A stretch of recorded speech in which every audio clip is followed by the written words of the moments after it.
The 1-900 Wrestling Podcast is brought to you exclusively by Patreon.com/1900Wrestling. You support the best wrestling talk show on the internet with your own effort and cash. And folks, remember, all proceeds on the Patreon go to our hashtag Dills to Mania goal. Will my co-host, Willie Dills Gregory, go to WrestleMania? It's up to you. Patreon.com/1900 Wrestling. But what do you say we just go ahead and start the show? I want you to call me for all of wrestling's latest news and views. I've been around in wrestling for 35 years, and nobody knows wrestling like me. Remember the number 1-900 Wrestling. Stupid idiots. They call me Hara. If you smell what the Rock is cooking. And his name is John Cena. Well, look at this prima donna. Thank God Donald Trump's a Hulkamaniac.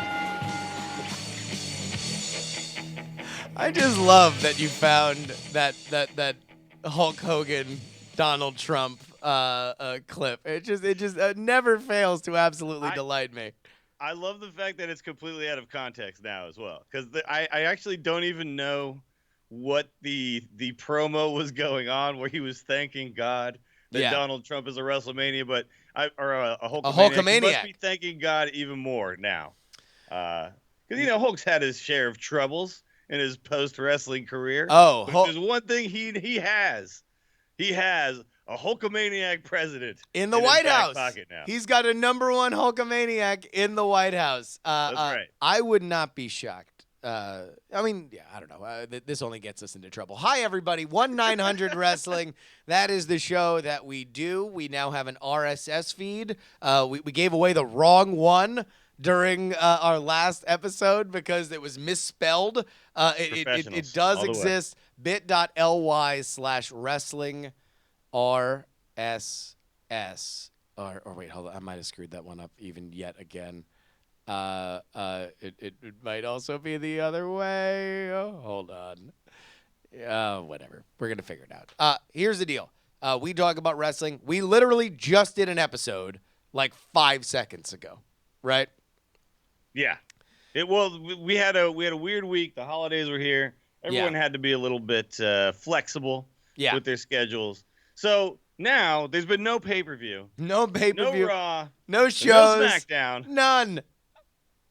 Since our last episode. That doesn't mean we have nothing to talk about, because the world of wrestling is, of course, a wild, wonderful world. And that's what this show is all about, right? Is that we're not a slave to the I don't know. I thought Raw was good. I thought SmackDown was bad. I thought let's rate each match individually in a star system. Exactly. Then we'll determine the real worth of wrestling here on the podcast. No. By the way, that is bit.ly/wrestling RSS. That is bit.ly/wrestling RSS. You can add it to whatever podcast program you particularly desire. I would go ahead and expand that and then copy and paste it into your into your podcatcher. But we are live. We'll be on the iTunes store within hopefully hours, if not maybe a day or so. They're usually pretty quick with that. So. We will let you know on our social media, but let's get into what we wanted to talk about, because we got to pull some evergreen stuff here, Willie. Yes. There's definitely some topics of conversation that we can talk about just in a general sense without having to cover the latest week in wrestling news. So we're going to get to something that I've always had a huge, I think could be something fun. It's fantasy booking roulette. We're going to get to that in a second. But first, I want to start off. It's the new year. It's 2017, Willie. And what a lot of people do, there's a lot of people that have never seen a treadmill in their life at the gym right now trying to figure out whether or not they're going to be on speed 7 or 8 right now. Because this is what happens. At the beginning of the year, we all have these very firm resolutions. We all want to do our best, and we are going to do exactly that, because there is one canonical problem that everybody has as a wrestling fan, right? Yeah, absolutely. It's one of those things. It's one of the only things you're a fan of that people actively pretend not to be a fan of. Yeah. Oh no, that you hide it. Yeah. You You hide it from friends, relatives, the internet. You don't even talk, but there's some people loud and proud. Yep. Out. I've come out of my closet as a wrestling fan a long time ago. As a Indeed. kid, didn't What even was have the shame I realized that you would once have as an adult. So no reason to. But as an adult, yes, I had to cross that threshold. I tell my girlfriend? We should definitely have, like, you should be able to come out of the closet as a wrestling fan wearing your underwear to whatever theme song you want, right? And there should be pyro. Yeah, like you should, call your mom and dad into the living room and then throw your theme song on. Glorious! And you come out and you're like, why are you in your underwear? Have you been working out? So cut a sweet promo about why you like wrestling. I think so. So here's what I want us all to resolve to do. To deal with this question better, and I think the only way to do it is by discussing how we deal with it now. Yeah, this will be a little bit of a support group here for everybody out there who I'm sure has had this same issue, and I'm sure has had people come to them and say, and try to shame them, wrestling fans shame them. Well, how can you like wrestling? Don't you know it's fake? So here's what I want to ask you, because for those who are not familiar with all of your work, you have been a part of two industries, I would say music and video games, that are also niches, right? Music, obviously, more popular on a global scale than video games, and video games certainly no slouch. Do you get made fun of within those their own Cheeto-encrusted finger niches for being a wrestling fan? Yeah, absolutely. Music was the toughest one, actually, because video game nerds, I feel like, while some are not self-aware, most of them understand the feeling of liking something that isn't necessarily mainstream or doesn't make you cool in high school, right? Yeah. But being in a punk band was not one of those things. There was no, even if you didn't like punk music, even if you weren't into that, you got the mystique of the guy on stage and people, rocking out and dancing to them. You understood that. Everybody understands that music is like cool. It's a cool thing. And you do that, oh, you must be cool, right? Yeah. So that was never, like, no one ever questioned me being that. But then in the music thing, like the guys in the band with me, guys in other bands, I remember very distinctly the first time they found out I played World of Warcraft. Okay. Because we were in the studio recording an album, and I was there for like a week straight. We spent every day about 18 to 20 hours of whatever in the studio. And I was like, well, I'm not going to – there's a lot of downtime. I don't know if you've ever worked in a recording studio before for an extended period of time. Lots of downtime. And I was like, I'm gonna farm in World of Warcraft while we're doing this. I'm not missing out on a week of WoW XP. So I had my laptop there, and like they saw it and they said, "Really? That's the thing you do?" And I was that's like, what you do. Yeah. Actually, I do a podcast that's quite popular about this game as well. Which never makes it better, by the way. Never makes it better if you're like, wait a minute, I also do a podcast about this. You're going to shame me for my love, and you think, well, wait a minute, I have social proof. There are dozens of us. Dozens.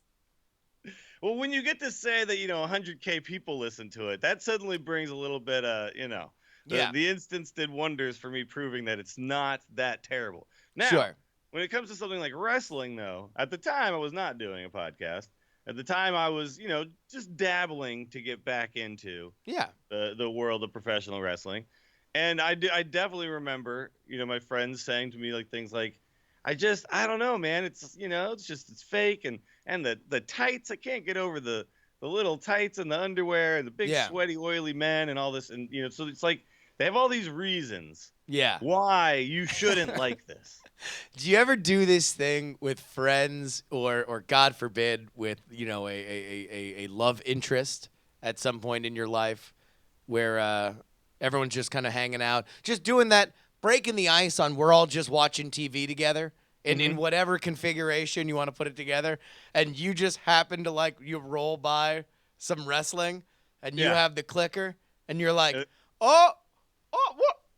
Oh my God! What's do you guys this? think of this? What's wow? That looks like it's an interesting thing that's happening. Oh, and then you try to be like, wow, this is a thing we're discovering together. Isn't this an amazing discovery that we've all made together and we mutually understand that there's worth in this art?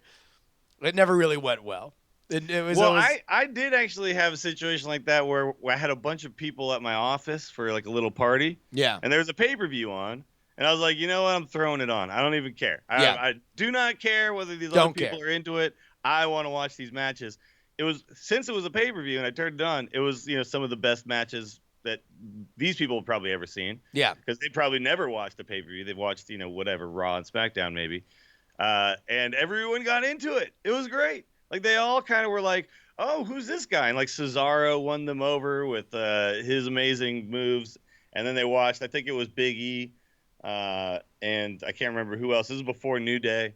And they loved him. It was great. It was like it was all happening right there in front of me. But so you had the dream. You had the dream. You had like everybody brought it, but because wrestling has done quite a bit of disappointment. If you turn something on and then there's some extraordinarily poorly delivered promo or a really bad acted backstage segment, like that just kills you just immediately. Reinforces. Yeah. Everything. No, this was great though. I started explaining to them their characters and who they were and what the feud is that's led up to this moment. This was during Rusev's crushing all the Americans period where he was. I think this was particularly him versus Swagger. So every single match was Swagger, we the people, and then Rusev and booing USA chants and then crushing the USA. So that was great. I got to do the whole explain to them what's happening. They all seem very into it. However, that's not always been my experience. I've had girlfriends tell me to please turn it off. Please turn it off. Yeah. Like they can't sleep with the sound of wrestling in the background. Oh. I remember actually when Kevin Owens beat John Cena. Yeah. I was actually lying next, my girlfriend's asleep. I'm watching it. I got so excited that Owens got the 1, 2, 3 on Cena that I like leapt up and woke her up, and she was like, "Really? Really? You're watching this and you're getting this excited?" You're getting that excited. Of course you have to get that excited, man. It's very exciting. But then she said the same thing that many people say. Yeah. Well, why? How could you get that excited? It's fake. So what do you say, Jerry? What do you say, Justin, to these people when they say to you, how can you like it? It's fake. Well, to the best one-liner, of course, I believe comes from Matt McCarthy, who does the We Watch Wrestling podcast, just did a big stand-up thing that was all wrestling focused and answering this question, how can you like it? It's so fake and gay. Your response should be, you're fake and you're gay. But so what I will do in general, this is my defense mechanism. Sure. Is to out art them. I immediately high road. So if somebody's like, oh, it's fake and dumb, right? Then I go right into my like, well, really, the roots of visual performance art are something that goes back to, ancient Greece. And this is, such an amazing version of a timeless tradition in that it is a art that is built from the audience in as opposed from the artist out, that really it is the hopes and dreams of a gather. I will talk. I will try to out art critic them to diffuse what is the very base misconception, which is for whatever reason that, I mean, the blood slander on wrestling fans is that we're too dumb to believe that it is fake, right? See, this is I think the thing that a lot of people don't understand is that I think a lot of people think that everyone who's a wrestling fan is a mark, right? Like that we are all sitting there thinking, "Oh my God, I can't believe that guy beat that guy. That's amazing." it's amazing that this guy, this small guy like Daniel Bryan could beat these two, but that we all believe that against all odds, Daniel Bryan found a way to beat these two men into submission, and he overcame the odds legitimately. But listen, right? wrestling does this. Believe that, right? Wrestling does itself no favors in the fact that some of its biggest luminaries preferred the time when at least when a they pretended pocket it was real. Yes. at least a pocket of fandom was, I mean, kept to believe. I don't know. I mean, like I have a hard time believing that there was didn't really ever, like, I don't know. You hear stories that, like, in the early days of wrestling, people really did believe that it was real. But to me, like, if you've ever seen it live, yeah. I don't think you can walk out of there thinking like that was legitimate, right? Well, because yeah, it's too easy to see on TV. You can definitely, with quick editing and fast camera motion, you can really show people that these people are really punching the crap out of each other, right? And when you properly punch and sell, yes, sure, you connect. It looks very real. Right? Yeah. Well, I think the biggest thing is, and here's another one. Here's another high road tip. Let's do it. Really, the experience of professional wrestling is immersive theater. That we are playing the parts of fans at a sporting event. They are playing the parts of people at a sporting event, as athletes at a sporting event, and we are all pretending that this is a legitimate thing, right? Sure. Like, but that's the point. No, that's part of the fun, right? Is the fact that not only are they playing a role, so are we, right? So we chant, we boo, we cheer, we do the whole thing. Like, we are definitely part of that experience. And when you know that and you understand that, it is even more fun than, say, going to like a baseball game and I literally have nothing to do with anything that's going on here. I'm simply an observer, right? Yes. Wrestling, you feel very much a part of the whole thing. Well, because it is about you. I mean, this is the thing that I did at Nerdtacular 2 years ago. It was all about that. And again, this gets into my super high-minded art critic thing, but it's like wrestling is the only art form where you sitting in the crowd thinking, man, you know who I hate? My stepdad, and then all of a sudden manifested from behind the curtain is Rick Rude, right? And you're like, man, he's like my stepdad. He's just like a big, oily, I think he's cheating on my mom. Like, I just want him to get punched in the face, right? And then somebody comes out and punches him in the face, and it's great. Like, that's just it is this base level amazing visual storytelling. Like, it is great. So that's what I will do. I will. Okay, I like that. So one of the things that I always one of my big things, Justin, is I'm an anti-snob. I really do not like snobbery, right? Uh-huh. Like, it's one thing to like what you like, right? Yes. And then it's another thing to disparage others for liking what they like. And that's snobbery. That is the purest form, I think, of snobbery. Is just, it's okay if you can't put a cheap scotch into your belly. Yeah. That's fine. I get that. Yeah. You yourself, sir, do not have to do that. No one's forcing you to do that. But the moment you then tell somebody else that the scotch they purchased is terrible, the worst, I can't believe you can drink that. Or like, how well you like your steak cooked is an abomination to all of mankind. Yeah. It's like, dude, you don't have to eat it, so don't worry about it. In wrestling, I feel the same way. It's like, you don't have to watch it. No. You don't have to like it. Why do you give a crap if I do? So I guess I don't take as high of a road as you. I just take I basically go more down a path of, okay, everybody to each their own. Something about you as a person. The fact that you want to disparage the thing that I like. So here, JC Calhoun in our Twitch chat says, wait, what? I've never internalized wrestling to that degree. You might not have, but in the words of Mr. Plinkett, your brain did. Here's the best. Here's the best thing about fighting in general. And I don't just mean professional fighting. I don't mean boxing. I don't mean UFC. I don't mean professional wrestling. I mean any fight you've ever seen in your entire life, even if they're strangers, right? A fight is you in your head wondering, did somebody deserve it?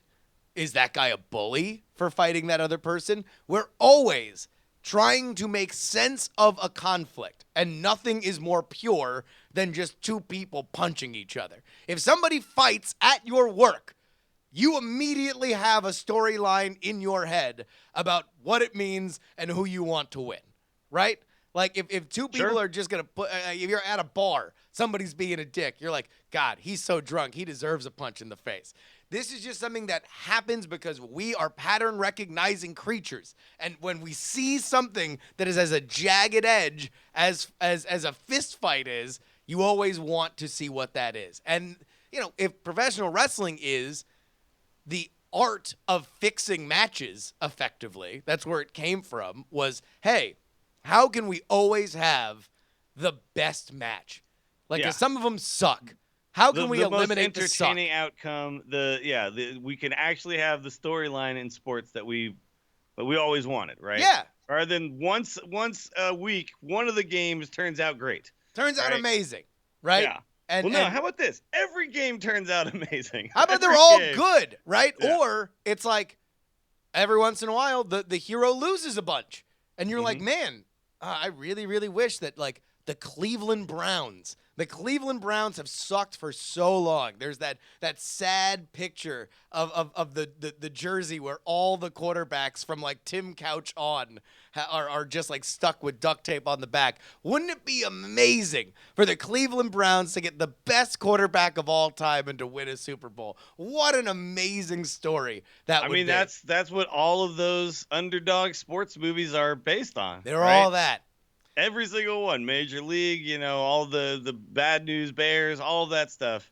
A ragtag team doesn't have a chance, somehow finds a way to pull it out and do something amazing.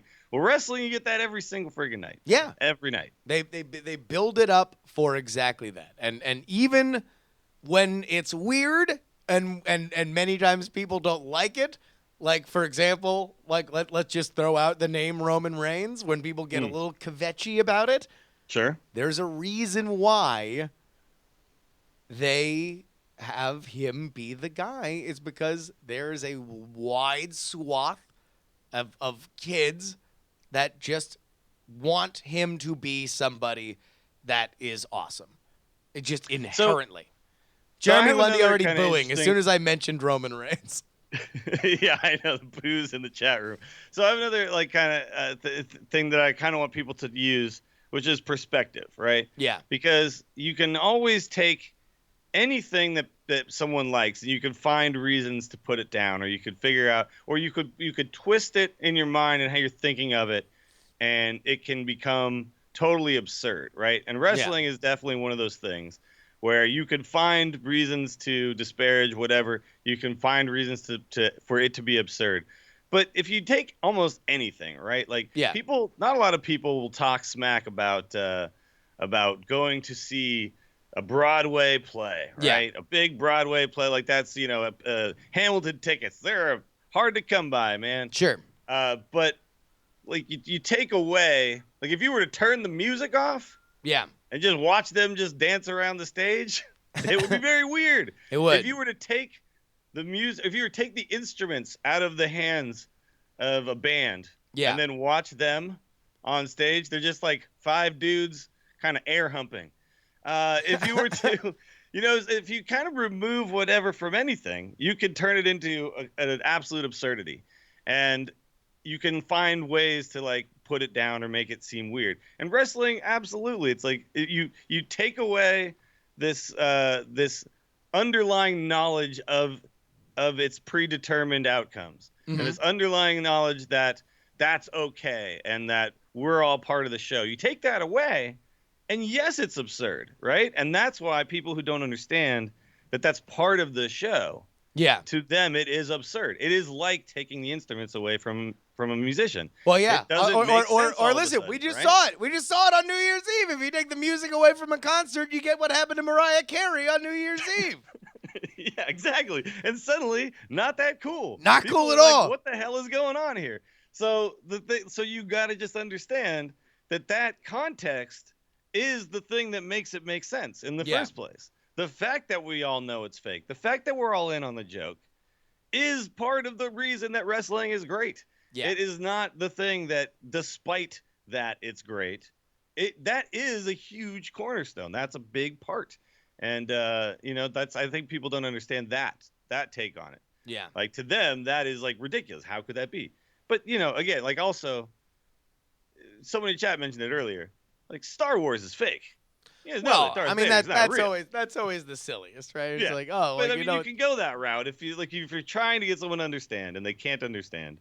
It's like not all your entertainment is people aren't really shooting each other on your TV show. No. When you're watching Blue Bloods, those are not real criminals that they're chasing. Although, by the way, if somebody is judging you as a fan of Blue Bloods, then like, come on, let's all understand. That person's probably right. we are doing our best here with what we have. So I have no idea why that was the example that I used, by the way, of a television show, other than the fact that I think I was recently watching Wahlburgers, and Donnie Wahlberg was on there talking about on Blue Bloods. Yeah. When I was on Blue Bloods, all right, that was a bad Donnie Wahlberg. Let's actually do something that we had at the end. We're gonna have this at the end of each episode, but we got to pay it off here. Let's do it now before we get into our second bit. But we have our melodic play it again themes. for me. Did anybody send in and get this right? Nobody got this right at all. Nobody got it. So here we tough, go. Man. This is the melodica theme for this week. Here we go. Oh, wait. No. Sorry. That's the one for today. Here's...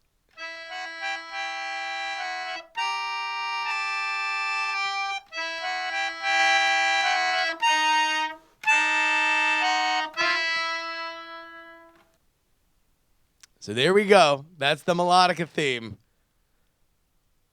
See, now I'm trying to imagine it played by a different instrument, right? Whatever the actual instrument is, which brings up something interesting. When are we gonna have our first melodica real entrance theme music guy? Right? Let's get that happening. It looks like somebody just got it right in the chat. I was actually just said easy. Who is this? This is Vegs. Now that you say it, yeah. So here we go. This would be the classic one. Let's see if no. It's not Surfer Sting. This is like Crow Sting, right? Yeah. All right, here we go. Balcony Sting? Raptor Sting? Not the WWE version. No, yeah. But WCW like Loner Sting, right? Yeah. Yeah.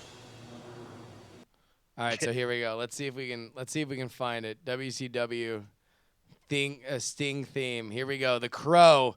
Wow, he called his intro music the Crow. Little on the nose.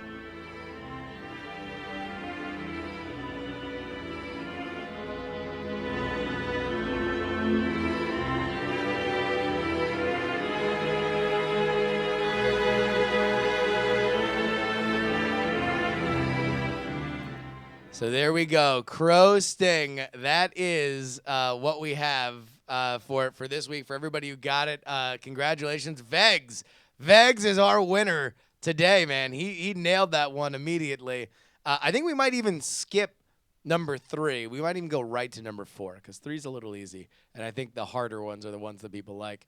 Let's get into our other bit for today. This is something that I've wanted to do forever. That is fantasy booking roulette. I want. How does this work, Justin? You gotta explain this. So here's the deal. Everybody does fantasy booking on these shows, right? And everybody they do easy fantasy booking. Oh, man, it'd be better if AJ Styles was a face because people like him and he could go against Roman Reigns because he's better as a heel. Like, oh, it'd be better if Bray Wyatt won the title, and here's how I'd do it. I'd have him face bleep, bop, bloop. Easy peasy lemon squeezy. You can't just do stuff that's already right there on your television.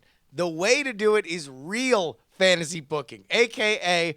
3 characters from totally different eras. Some of them might be dead that you'd only be able to see in your head when we all imagine it together. So I for this first version of it, I had people here in our Twitch chat, which, by the way, you can always watch us, twitch.tv/Justin R. Young, and you can always find everything on diamondclub.tv.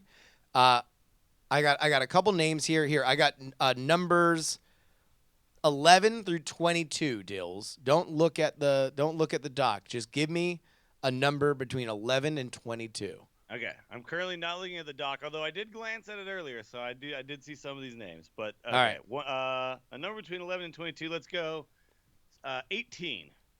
Okay. Now give me a number between 11 and 14. Let's go 11. Okay. Well, here, we're going to do something old, something new, and something blue, because we have to figure out a story that involves the Honky Tonk Man, Stardust, and the Blue Meanie. Ooh. Okay. That's this can be done. We can do this, right? So this is obviously about the Intercontinental title. Both of them these are all guys who definitely have in the past contended for the Did Blue Meanie ever win Intercontinental title? I don't believe that the Blue Meanie ever got the Did he ever win any title? I don't believe so. I don't know. Maybe in ECW. He was very popular in ECW. Should we explain who the Blue Meanie is for people who don't know? Because I don't think he's not on the tip of the tongue of your average wrestling fan. You don't think so? You don't think that everybody knows? Well, here, then this give me another bit. Dills explains wrestling characters to people who have never heard of wrestling before. Okay. How would you describe the Blue Meanie? So he's an out of shape. He's a fat guy, right? He's a fat guy. And I'll say this: I don't even remember too much about him other than the Blue World Order. I remember very well. Well, I think that's where he first he first came to prominence. Of course, was in the Blue World Order. Before he was in WWE. I'm actually pulling him up right now. Here, I got him right here. I got some pictures here, so you can go ahead and talk as we cycle through. Okay, so yeah, so Blue World Order was ECW. Okay. Yes. That's correct. All right. And then WWE, he was Blue Dust for a while. Oh, yes. Well, there we go. So now maybe we have Now, yeah. So Stardust and Blue Dust, here's the beginning of our fantasy booking right here, right? Uh-huh. So they are essentially feuding over who is the legacy of the Dust name, right? Does Stardust get to own it, or is Blue Dust the one true Dust? Okay. So they're all right. So you want to start with them feuding, and then Honky Tonk inserts himself? Yeah. Well, here's the thing. So I think what happens is Bailey gives Stardust a Dusty Rhodes bear. Oh, come on. We're not trying to. We're barely on iTunes. We're gonna start a fight with Cody Rhodes. No more. Start a feud with Cody Rhodes. You're right. Blue Dust. Okay, but I do think part of this is Blue Dust has to be the heel in this situation, right? And he's trying to steal the Dust name from Stardust. Stardust is like, yo, I actually am the son of the American Dream, Dusty Rhodes. So now, all right. So we're using Stardust. Yeah. But that's not really the Stardust character, right? Because the Stardust character is he is now transcended beyond just the weirdo from outer space. From outer space. So now maybe this is a new evolution in his character. Okay. Where he's accepting Gold Dust was the first. He's continuing down the lineage, keeping the Dusty name alive. Yeah. And then here comes Blue Dust. trampling all over that idea, right? So maybe, all right, and he is doing the Stardust character. Where now Blue Dust yes, is now Blue Dust. Is Got talking a about the star on his cosmic face, it's key all and blue. Yes. yeah. So he's doing all the same bits. He's doing all the same moves. Like He's he is. standing on the barricade. Yeah, he's doing the whole thing. But maybe it's funny because he's fat, and so he's like falling over. Yeah. Like it's kind of a comedy thing, Uh-huh. and so maybe he's initially got like the full Stardust like onesie thing, but the mid section has been cut out. Right? Gotcha. So the belly is coming out. The belly's falling out. So But now, other than that, like full spandex onesie suit with just the belly coming out of the middle. Yeah. so now we have a funny comedy character. But now let me ask you this, because I'm gonna tell you what, you're gonna roll out Blue Dust, big fat guy in a onesie falling off the thing. You're laughing already. That he's gonna be the fan favorite. Yeah. That's true. So now, That's true. we are. He'll be the heel, the smarky heel, who's actually a face to a lot of those people, right? So, yeah. Well, yeah, I think. Listen, dude. Come on. You're gonna look at this face, right here, and you're gonna tell me that he's a bad guy. No. He is all right. Okay. So Stardust is like, listen, there's nobody. I mean, come on, who's gonna root against that? Just that face. But he's also, I mean, I think we got to give him a little ECW cred here. Yeah. He is trying to have Extreme Rules matches the entire time. Right? Sure. Yeah. So of course, that's the but that culmination only makes him more of a hero, right? Sure. If he's wrestling in these crazy matches. So Stardust. Oh, what if he's like, listen, there's I know a lot of people are cheering for you, but we're gonna say no. You want to know what? I'm gonna ban you. I'm banning you from doing any using of this the Dust anymore. name. From using any of the any of the Dust name, right? Okay. Now, how do that's we the work thing, too, Honky Tonk Man into this? This could be great because then you could actually get the heat for Stardust, because this guy, this lovable man, is just trying to become a part of the family. He right? just wants to be a part of Stardust things. Yeah. It's just being a jerk, and he's just and he's being too serious. He's taking it too real, and depending on how much Cody Rhodes would be willing, which apparently, according to his Twitter, not very willing to utilize very much Dusty stuff here. Yeah. He could be constantly invoking the name of his father, and how disappointed he would be to see, a guy like this getting cheers with his name, right? So he can really go into. So he goes very self-serious, right? very, very, very, very, very, very self-serious situation here, right? Yeah. So so Blue Dust is just hamming it up, having a blast, having a great here time. He comes to spoil the party, right? All right, I'm in. Okay, now how the hell? How do we get the Honky Tonk Man? Honky Tonk Man. Because, okay, if this was like Big Boss Man or something, I would say, then he comes in to mediate and enforce the law. But this is Honky Tonk Man. So this is... just to bring it back, Ethrelamund in the Twitch chat saying he's telling Blue Dust how to cook his steak and drink his scotch. Exactly. Exactly what he's doing. He's saying, you want to know what? You can't do this. This is against it. But, all right, Honky Tonk Man. What do we know about Honky Tonk Man? Well... He loves to honk. He loves to tonk. He's Elvis, right? I mean, that's essentially his character. He's mean. He's an asshole. Sure. Yeah. Right. He sings a song.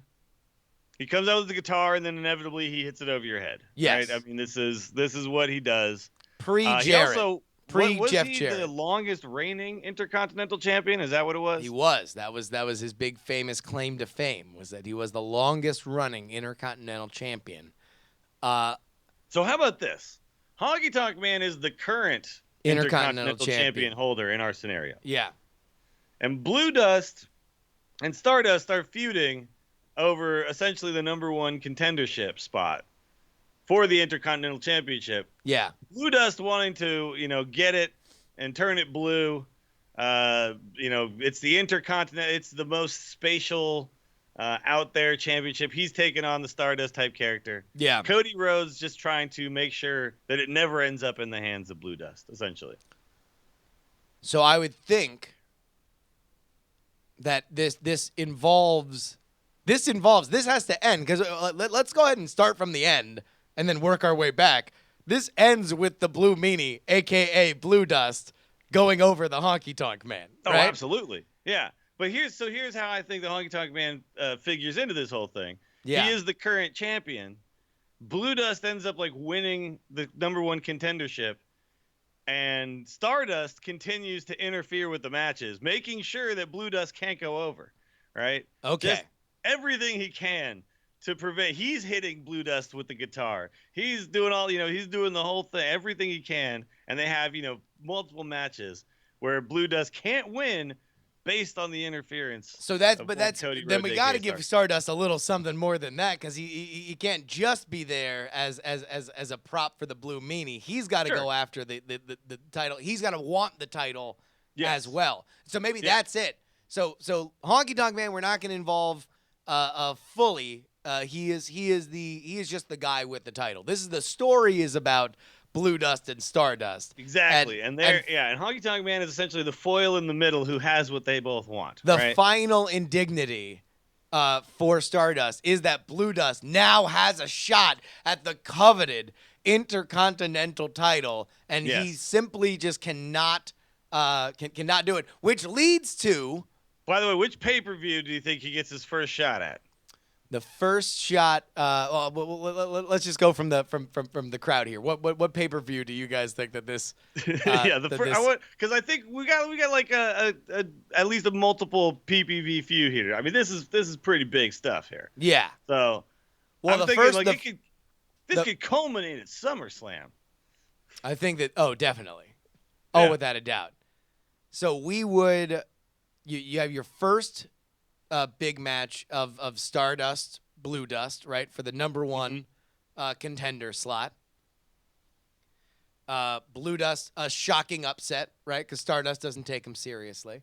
Yeah, Stardust basically can't, there's no way that a wrestler of his lineage, his prestige, his skill could ever lose to the Blue Meanie, aka Blue Dust. Oh no, wait a minute. Then the Blue Meanie. Wait. I was going to say, maybe you have the Blue Meanie win the Intercontinental Championship early, and so now you have the chase from both Honky Tonk Man and Stardust. I mean, it was an upset for him to win it. Well, so you could have him win it. That's the upset. Stardust can't abide by this. Yeah. But Honky Tonk Man is first in line because he gets his rematch clause, right? Yeah. So here is where Stardust comes out and actually interferes for the first time to get Honky Tonk Man back the title, right? Yes. And all he wants to do is screw him over. Then we get Stardust finally gets his shot at it, right? And then he can't do it. He loses clean to the Honky Tonk. Crushes him inside. No, wait a minute. It's close, right? Yeah. But then who comes out? Music distraction. It's Blue Dust. But now he's dressed like the Honky Tonk Man, and he's singing Blue Suede Shoes. White sequin jumpsuit, or blue sequin jumpsuit. Blue sequin jumpsuit. Yeah. Middle cutout. He's got a blue guitar. He's singing Blue Suede Shoes. Singing Blue Suede Shoes. Oh my God! What the hell's happening? What's the Blue Meanie doing in the Impact Zone? All right, sorry. Okay. This is good. This is really good. All right. This is good, question mark. So this is how Honky Tonk Man retains against Stardust. And this eats Stardust alive from the inside out, right? And so now that he couldn't do. What's our blow-off match? What's our big blow-off match? All three people involved. This is an Intercontinental Championship match at SummerSlam. The Intercontinental Championship is placed in a custom guitar, and you have to the first person to explode the guitar on their opponent. Smash that guitar over the head of somebody else. Yeah, in the match. You will and the get Intercontinental title will come spilling out, and you will win the title. Right? Maybe, and we're going full WCW. Yeah. There's 9 guitars. Guitar on a pole match. You don't know which one has. You don't know which guitar. is in which guitar has the Intercontinental Championship, and so a record 12 guitars exploded during this match. This has never been done before, Maggle. We've never seen more than 2 guitars exploded. All right, yeah, and then who goes over? Who finally walks away? I mean, it would have to be, because even if Honky Tonk Man retains, Stardust has to get his comeuppance. Infamous Nexus says, pick up the heaviest guitar. See, that's what you think. Maybe that's what Jerry the King Lawler keeps screaming, right? Yeah. But they've got other ones. They're all weighted a little bit. They're weighted a little. Oh, yeah, and there's stuff in there, right? Yeah. See, that's how you know. Yeah, that's how you know. Exactly. And now there's one with candy in it, right? There's one with just all sorts of different stuff. There's one, with just like a bunch of blue Jolly Ranchers come, crashing out of one of them. All right, so what else is in the Stardust guitars? Has to finally win in the end, and then he proves to okay, finally I did it, and then he's pointing up and. I say, how about this? He gives him the elbow, boom, gets the guitar, smashes it down on the head of the Blue Meanie, and takes home the title. I like it. I think that's the way to go. I think I don't know. I'll tell you what, guys. Let us know how you would work our little fantasy booking here. I'll tell you what though. I kind of feel like there was a lot of interaction in the chat. There might be something to this. We might need to. Yeah, I think we got something here. We could do even more stuff with this too, because I remember I was talking with one of our mutual friends, Mitsula, about this very idea, and he had lots of interesting ideas as well to spice it up even more. But this is pretty good. I'll tell you what, people are already letting us know all the different guitar spots. One of the guitars is just blue glitter. One of the guitars is filled with Tori Wilson's bras. Oh my God, dude, so many guitar ideas. For a Honky Tonk Man, well, for Elvis, you could have one of them just be filled with Xanax or something like that. And that one's a shoot, brother. The Honky Tonk Man, that was never part of his character, though, really. I mean, he was just, he just came out, he did his dance. He was a heel. Oh, yeah. This. No, he was an asshole. He was like asshole Elvis. Like, if Elvis was a major asshole, what would he be? He's the Honky Tonk Man. That's it. Now, didn't he have a tag team at some point? Oh, Rhythm and Blues. Oh, of course, yeah. Yeah. All right. Allegedly. All right, so if you have any stuff, go ahead and email us, justinrobertyoung@gmail.com. Make sure you put wrestling in the subject line. One more thing that we do want to JC Calhoun, absolutely. One of the spots is the guitar gets broken only to reveal a ukulele. Like that definitely happens. The ukulele is inside that guitar. At some point, a guitar breaks and it's a ukulele. It's a babushka guitar. It's just... Yes. And then you smash the ukulele, and it's just like a smaller ukulele. And it's just one of those tiny. Yeah. It's like a doll guitar. Finally, you end up with a mouth harp in like the final one. Just Russian nesting guitars. Yeah. Oh my God! All right, everybody, go ahead and check it out. God damn it, that's a kazoo, Maggle. Email us, justinrobertyoung@gmail.com. Put wrestling in the subject line. I do want to remind everybody again, and I'll send out another message to all of our patrons today, that one of, I think, the most exciting things about doing this show and creating a community around wrestling is our Discord, which now we have a few of our hardcores in. We all watch wrestling, whenever it's on. We watch random old matches together. It's a super fun place. At any level, you can get access to our Discord. So just go on over to patreon.com/1900wrestling and become a part of our community. That's about it for us. Willie, do you have anything you want to get out there? I mean, really, just check out the Twitch stream. We'll be streaming a lot this month. I think we're gonna make that legend grind again in Hearthstone. Oh, nice. So, Wait a minute, you're gonna make the legend grind because you have the end of this month. We're going to be at the Royal Rumble. I know. So, so you're going to have to hustle. Month here, so got to get it done quickly, Or we could have a will he, won't he scenario for the final weekend of the month where I'm actually with Justin and I could hit it like live on the iPad, We could. Who knows? We could. Twitch.tv/WillieDillsSF. We're, not only are we here on the road to WrestleMania, Yep. But on my Twitch stream, we're on the consistently and never-ending road to 500 subs. Yep. Because once we get there, inevitably, Prime subs forget to renew, and we go back down. So come join me. It's very exciting. Will we get back to 500 subs? Find out tonight and pretty much every day of this month. Twitch.tv/WillieDillsSF. And by the way, everybody, please give kudos to Willie. Playing hurt. You're definitely under the weather. Thank you so much for. I've had to mute a bunch of times here, so hopefully I didn't forget to unmute, and then you weirdly didn't hear what I meant to say, and then I thought a joke happened that didn't. But no.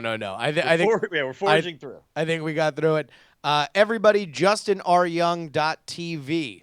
I mean, y'all might have heard there used to be a site called Justin.tv, and then it became Twitch. Well, guess what? It's back. It's JustinRYoung.tv. I'm streaming every day of the week now, starting normally at around 12:30 Eastern Time, 9:30 Pacific Time, right after the morning stream on the Frog Pants Network. I am live. It's either doing 1-900 Wrestling, Jury, Politics. It's a great time all around. So go ahead and check me out, twitch.tv/JustinRYoung, or just go to justinryoung.tv. That is about it for us. Remember, hashtag Dillstomania. Support us on Patreon. Until next time, my name is Justin Robert Young. He is Willie Dills Gregory. We will see y'all later. I want you to call me for all of wrestling's latest news and views. I've been around in wrestling for 35 years, and nobody knows wrestling like me. Remember the number 900 Wrestling! Stupid idiots. They call me Hara. If you smell what the Rock is cooking. And his name is John Cena. Well, look at this, prima donna! Thank God Donald Trump's a Hulkamaniac. Diamond Club hopes you have enjoyed this program.